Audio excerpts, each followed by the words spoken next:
Hello বন্ধুরা, সবাইকে স্বাগতম। আজকে দেবর ব্লগে একটা নতুন দিন নিয়ে চলে এসেছি তোমাদের সঙ্গে। আজকে মা এখন সকালবেলা এখন করছে, কি বলে, মশারি টরে তুলছে, আর আমি শুয়ে আছি, ল্যাদ খাচ্ছি শুয়ে শুয়ে, ঠিক আছে।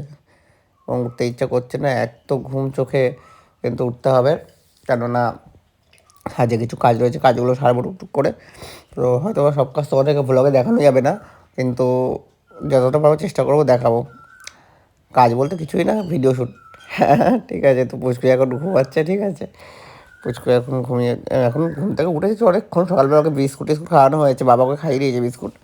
তারপরেও শুয়ে আছে, আমি যতক্ষণ না নিয়ে খেলবো বেরোবো ততক্ষণ ওরকম ল্যাদ খাবে শুয়ে শুয়ে। তো আমি সকালবেলা এখন চাটা খাচ্ছি, বাটিতে ঢেলে খাচ্ছি, কারণ এটা তাড়াতাড়ি একটু ঠান্ডাটা হয়ে যায়। আর আজকে এমনি ঠান্ডা ঠান্ডা ওয়েদার আছে, বৃষ্টিটা হয়েছে, তো একটু ঠান্ডা ঠান্ডা করছে সকালের দিকটা। তা আমি একটু চাটা খেয়ে নিয়ে কয়েকটা ভিডিও শ্যুটের কাজ করে এলাম ওইদিকে। আর বাইরেটা তোমাদেরকে দেখাচ্ছি, দেখো আমাদের ডাঁটা গাছটা কী হয়েছে। ডাঁটা গাছটা না আগের দিন একটা লোক কেটে ডাঁটাগুলো যেগুলো সব ডাঁটাগুলো ছিল সবগুলো আর কি মোটা মোটা হয়ে গিয়েছিলো, তার জন্য বাবা আর মা মেয়ে ডাঁটা কোড়াচ্ছিল, ঠিক আছে। আর তোমরা হয়তো বলতে পারো যে তুমি তাহলে কী করছিলে। দেখো আমি একটা কথা বলি, আমার হাতে এখন ইনফেকশান আছে, তো আমি এখন এদিক ওদিক হাত দিতে পারবো না, তার জন্য আমি ফোন ধরা ছাড়া আমার আর কোনো রাস্তা নেই।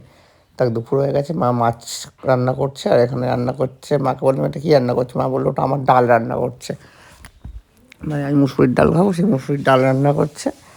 আর এটা টমেটোর চাটনি রান্না করছে, মা আর বাবার জন্য, আমার জন্য নয়, কারণ আমার সব খাওয়া বারণ। তো দুপুরবেলা মা ভাত আর মাছের ঝোল আর টমেটোর চাটনি আর ভাত নিয়ে বসে গেছে। কী কী চাটনি দিয়ে ভাত খাবো বলো, আমি চাটনি দিয়ে ভাত খেতে খুব ভালোবাসি।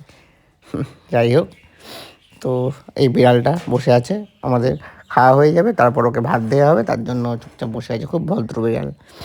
আর সন্ধ্যা হয়ে গেছে, মা সন্ধ্যা না আজকে বিকেল বিকেল হয়েছে, এখন মা ইনশিওর করছে আমাকে গুলে দেবে, বিকেলবেলা ইনশিওর করবো। আজকে আর ফল টল খাওয়া খেতে ইচ্ছা করছে না। তো বন্ধুরা, আমার মিনি ব্লগগুলো কেমন লাগছে অবশ্যই একটা কমেন্ট করে জানিও। আর এই দিদি নাম্বার 1 চলছে, মায়ের ফেভারিট সিরিয়াল, মা আরও দেখবেই। আর ওপরে রয়েছে আমার হোম থিয়েটারটা। আর পুচকু ভাত খায়নি, অল্প ভাত খেয়েছে, তাই আমার দিকে তাকিয়ে আছে, আমি কিছু বলবো কিনা। আমি কিছু বললাম না ওকে, আজকে ছেড়ে দিলাম। তো কালকে সকাল সকাল উঠতে হবে, তাই যে মা রাতে করে রুটি করে নিচ্ছে, তরকারি করে নিচ্ছে, বাবা আর আমি একটু বেরোবো। কোথায় যাবো তোমাদের সঙ্গে সেটা শেয়ার করবো। তো চলো বন্ধুরা, আজকের মতো ব্লগটা এখানেই শেষ করছি। তো কেমন লাগলো একটা ছোট্ট কমেন্ট করে জানিয়ে দিও। Tata, bye bye.